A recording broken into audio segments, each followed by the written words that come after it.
Alright, so today I'm going to be playing Galaga, a remake of Galaga, by a newer company, but it is essentially the same game, just available online here on classicgamesarcade.com. So basically the premise is just scrolling side to side and shooting the spaceships that come onto the screen before they shoot you. It is a pretty difficult game, definitely kind of competitive, as you know, you can compete to see who can get the highest score playing this game. I used to actually play this on an actual arcade machine in one of my friend's houses. It's pretty fun. It gets really frustrating though, the more you play, because it gets pretty insanely difficult after a certain point. The scoring is pretty simple, just, you know, you get points for shooting the spaceships, and there are bonus rounds, that you will see in a second. That's what happens when you die, just a little explosion. Pretty basic, you know, pixelated graphics, because this is the 80s. And here you can see the next round starting.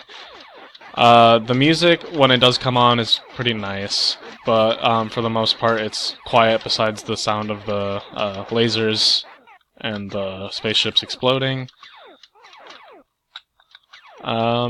Yeah, so while this is a very dated game, the concepts that it has are still being used in gaming today, because it is a very competitive and repetition-based game that can be very frustrating but addictive at the same time, because you want to get better, even though, you know, you get angry at the game a lot.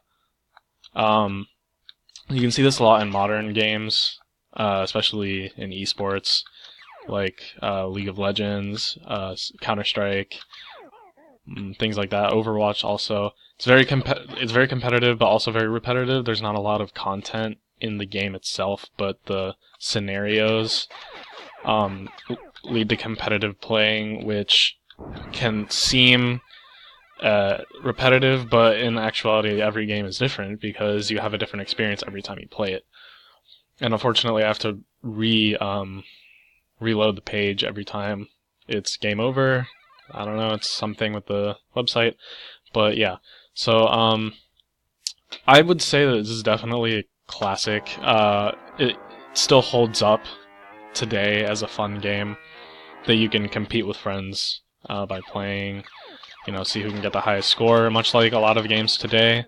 And a lot of, you know, like, mobile games are like this too. Basically simple score-based competitive games where you can, you know, post on leaderboards with your high score.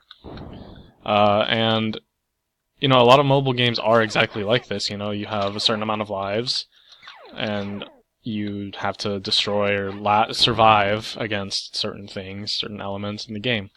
So I would definitely say that this game is not too different from many modern games, and considering how a lot of indie games today are delving back into, you know, the 8-bit graphics and like different playstyles like that, it's definitely not something that has lost its value over time. It's still a very good game for what it is.